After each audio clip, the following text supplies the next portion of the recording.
Well, earlier on today, the Prime Minister also laid out his thoughts on the trade deal's impact on food prices. Let's have a listen. We're in Lidl because the deal that we struck yesterday will mean lower prices in our supermarket shelves like this, and that is really good news for customers of Lidl, for the staff of Lidl, and for all of those involved in food and agriculture. And so there's real buzz. I've just been with the staff. They're very pleased because they know that for their customers, for their families, it makes a real difference. I have to say, when I was with the staff, they were equally excited about the e-gates and being able to go on their holidays, which they've obviously already planned, and not be in the horrendously long queues. So on both fronts, lower prices in places like Lidl and the e-gates so they can go on holiday more quickly. The staff here are very pleased to see the work on the deal that we did yesterday. Well, that's the Prime Minister earlier on in the cheese aisle. Was he a grand fromage or did he say little of substance?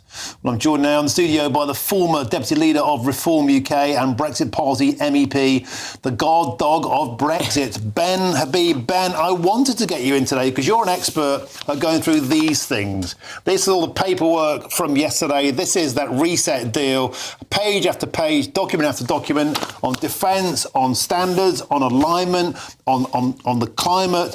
You've been through them. I've been through them. The Prime Minister calls this historic, a win-win. Others say it's a surrender. You've been through it. What do you make of yesterday's deal? Well, before we go to that, can I just remind viewers that in September 2023, when he thought he was off camera, Keir Starmer said, if I were ever to become Prime Minister, I would align us so closely with the European Union that people wouldn't be able to tell the difference whether we were in or out. And he's the same Prime Minister that wanted to have a second referendum and defeat the vote to leave the European Union. And I think the other thing people ought to look at when judging this deal is the massive smile von der Leyen had on her face yesterday.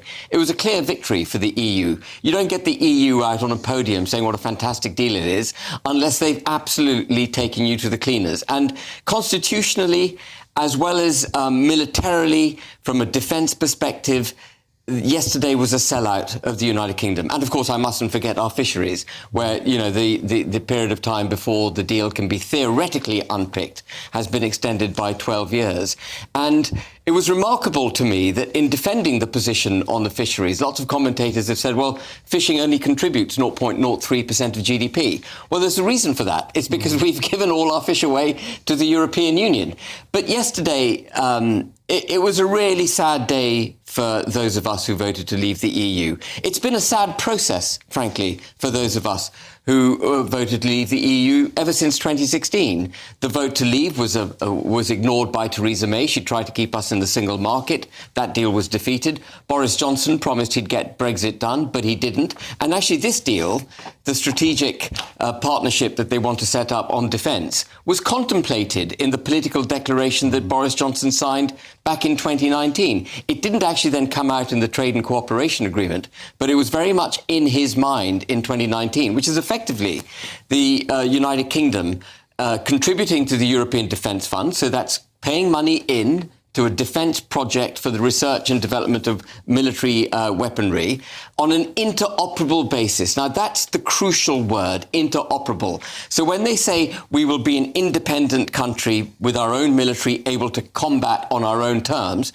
that's not true, because when this comes into fruition, we will be inextricably linked and meshed in the EU framework for defence. We won't be able to operate our weaponry without their blessing. That's how dangerous this is to the United Kingdom. So Keir Starmer would counter that, of course, it makes sense to be strategically aligned to our nearest partners, especially with Vladimir Putin on the rampage. What would you say to that? Strategically, he would say it makes sense. I completely disagree. The European Union isn't about the promotion of independent militaries of member states across Europe coming together to cooperate. It's about bringing it all together into one body of one military force under Brussels' direction. And we are, and we mustn't forget this, no matter how hollowed out our military is, it is the best military in Europe by miles. It's them who should be paying us to come in. But in perfect British government style, we've managed to give away the baby and we've paid for the privilege of giving it away. It's absolutely absurd.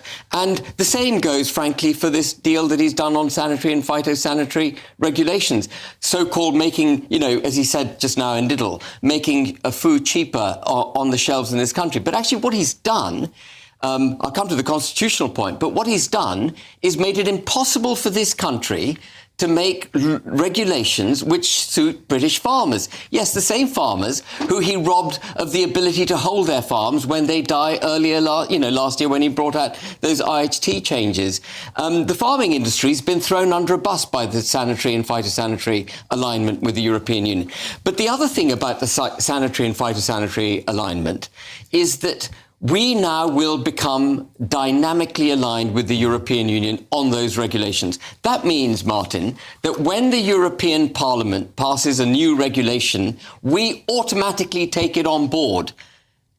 Sounds a bit like being part of the EU, doesn't it?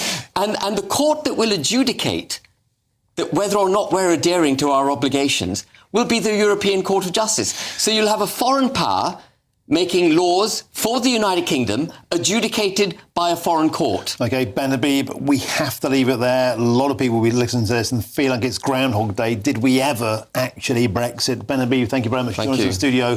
Pleasure to have your company. And I'm now delighted to say I'm joined in the studio by the Shadow Home Secretary, Chris Philp. Chris, welcome to the studio. A pleasure once again to have your company. You were in Chamber earlier, a fairly robust exchange of ideas between your leader, Kemi Badenoch, and Sir Keir Starmer over this reset deal. Kemi Badenoch saying absolutely with certainty she felt this was a complete surrender. That's right, Martin. I was sitting there in the chamber and there were loads of questions that Keir Starmer just couldn't answer. He had no justification at all for the fact he has sold out our fishermen for 12 years, whereas most places have much, much shorter deals that can then be renegotiated from time to time. He didn't even attempt to answer the question that all of our food safety and animal standards here in the United Kingdom are now going to get set by Brussels, by the EU, not just today, but all of their future rule changes going right into the years and decades ahead are going to get decided by Brussels with absolutely no say here at all. We are going to become rule takers, not just today, but right into the future. And by the way, it'll be the same for energy regulation as well. And what do we get in return for it? Well, frankly, not very much at all as far as I can see. When it comes to the military procurement, we're going to be paying a lot of money in. It's not clear at all if any European militaries are going to be buying our kit. They might. We simply don't know. And then on this so-called youth mobility question, about 60 million people, 60 million,